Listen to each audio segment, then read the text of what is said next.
Hey guys, Mrs. Vance here, and today I'm excited because we are doing a project that we normally do in the classroom, so everybody's getting the same experience. So we are going to be drawing our Lego person, so you need to have a piece of drawing paper out. That is one of the thinner pieces in your kit, but it's not one of the pieces in your sketchbook, so I don't want you to rip out your sketchbook paper. I want you to use the drawing paper that is in your kit. All right, so for the Lego person, we are going to kind of break this down into geometric shapes, okay? So the first thing we're going to do is we're going to start by blocking out the main section of the body, so like kind of that chest area on the Lego guy. And we're going to use our geometry skills and we're going to make a trapezoid. So we are going to have two parallel lines, one towards the kind of upper middle area and then one a little bit lower. Notice that I am using sketchier lines, holding my pencil loosely and kind of going back and forth to make sure it is right. If it's really crooked, I'm going to use my eraser and kind of clean anything up that I might need to clean up. Okay, so from here, I need to close out my trapezoid. So when we're saying trapezoid at this point, we are going to make slight diagonals on the left and right side so that the top part is more narrow than the bottom part, like so. And then we can get rid of any extra pieces that we might have. And we will clean up our lines as we go. It's okay to leave it a little sketchy. I do want you to leave it lighter though, so that, you know, when we go back, we can press harder if we need to, but we won't need to for now. All right, so that is our chest area. So the next thing we're going to do is add our neck. So that is going to be two small vertical lines parallel to each other inward from the shoulder area. And I made one closer than the other, so I'm going to push this one in so that they are symmetrical on each side. And then now we are going to add a square on top of here, and that's going to be our head. Now you're going to be like, Mrs. Vance, it's not really a square, it's more round. We're going to make it round in a second, but we're going to start with that square. So we're going to make a bottom, close this off, and overlap just a little bit. Then go up from there. Really trying to make sure that my sides are even to this bottom. I really want to make it as square as possible. It turns out best that way. So if yours is looking kind of rectangular, you might want to go back and erase, and I might be going faster than you would like. That's the glory of learning from a video. You can pause as you need. So if you need to rewind, go pause something, please feel free. All right, so we've got our square head. I told you we'll fix it in a minute. And now we got to add on that notch on top. So that part of the Lego person where the hat and accessories can go. So I'm kind of using the neck as a guideline. I'm going to go straight up from there and a little bit in. So it should be more narrow than the neck area, but again, two parallel lines. And then this time, I'll teach you what we're going to do to kind of change the rest of our upper body is we're going to round out the tops. So yes, it's going to connect straight across, but we're going to kind of round out those corners. And then we're going to start and going round out everything else. So now we can work our way back down, and we're going to round out pretty much all of our upper body corners. And then take our eraser or our magic rub and trim off that leftover portion.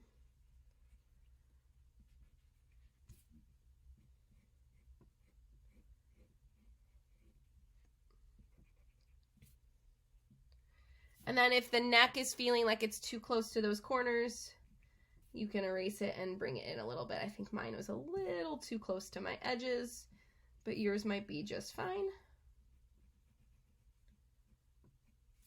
Okay, and then the last thing we're going to do is we're going to round out our top of our shoulders here. That's the last thing we need to round out for now.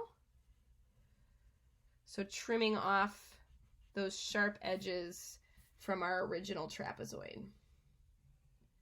So you can see that this is so much easier than trying to draw this first, is breaking things down into geometric shapes and then going back and slightly altering them is a lot easier than trying to freehand that from the very beginning.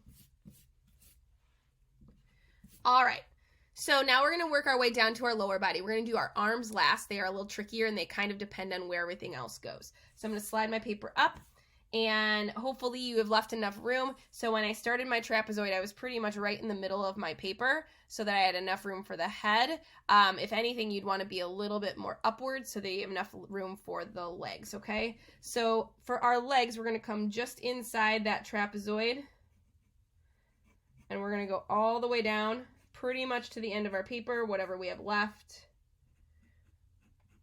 Hopefully you didn't draw super teeny tiny. If you did, I'm going to ask you to flip that paper over and try to make it much larger so that your Lego person fills the page as much as possible.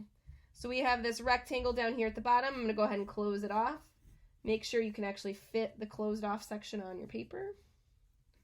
Okay, so we've got this rectangle, and we're going to add a bar across here. So Lego people have kind of block-like legs, but they do move. So we're going to start to draw in those creases where they can move and whatnot.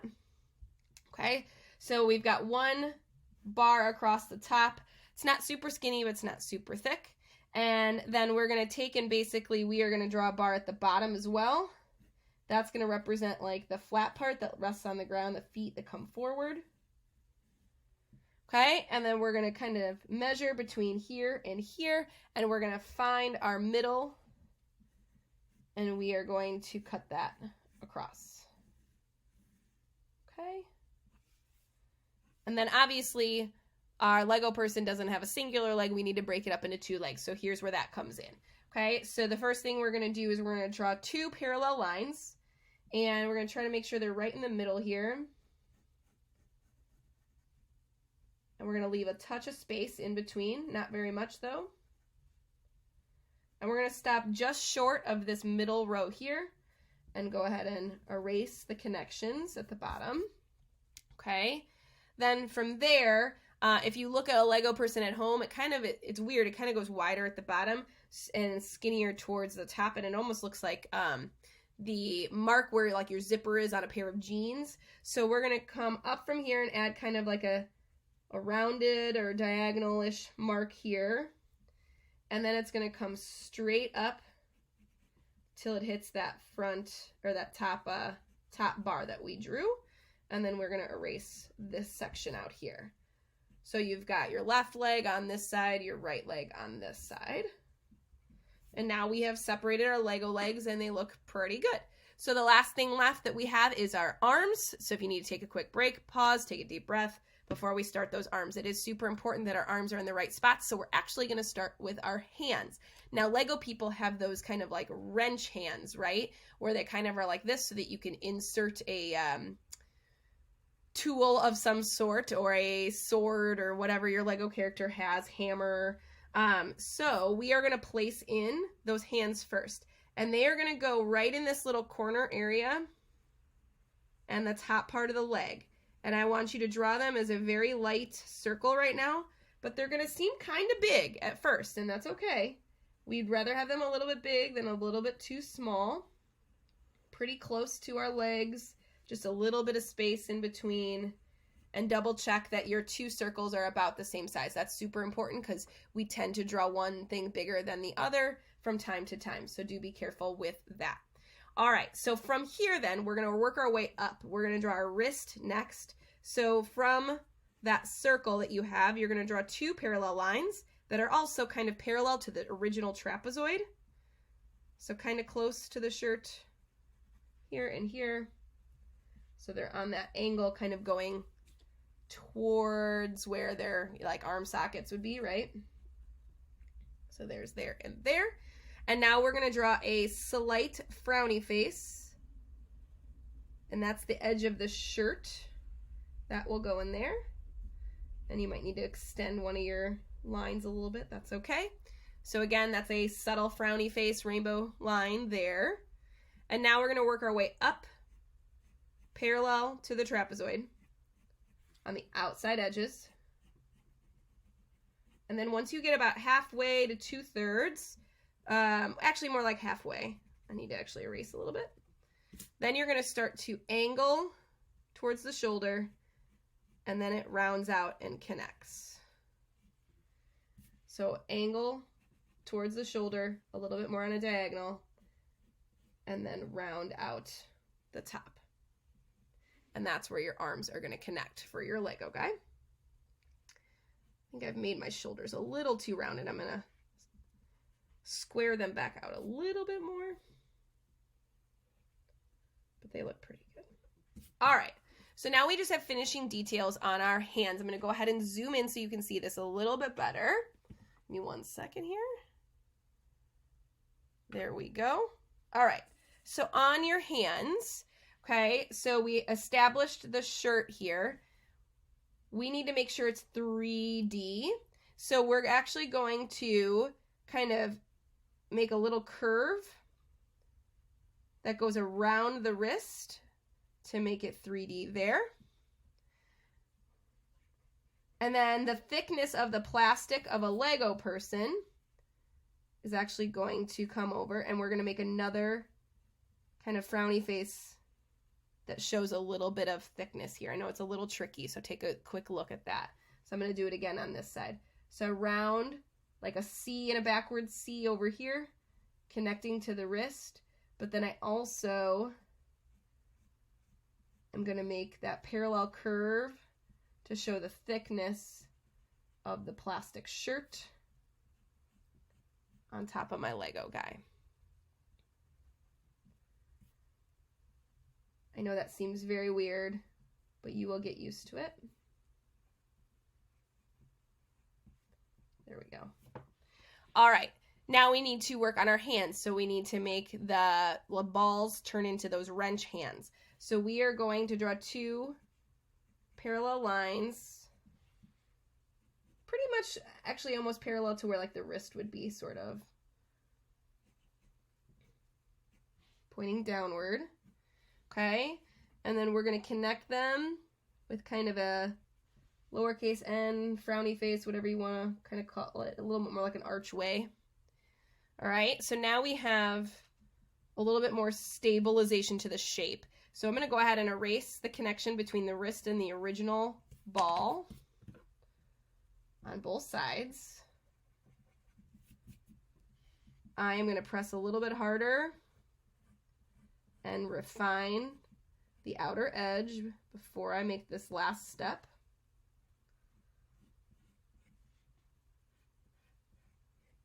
Okay, so now to finish out, the last line we're going to do is we're going to make basically like, I call it a halo over the top of this. So it's going to kind of arch out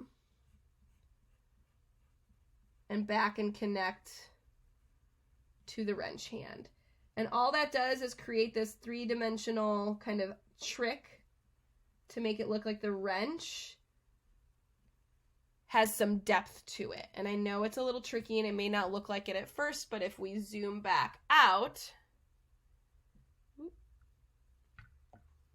and we look at our Lego person in full, I think you will see that 3D quality of the wrench kind of come to life here and in the arms as well.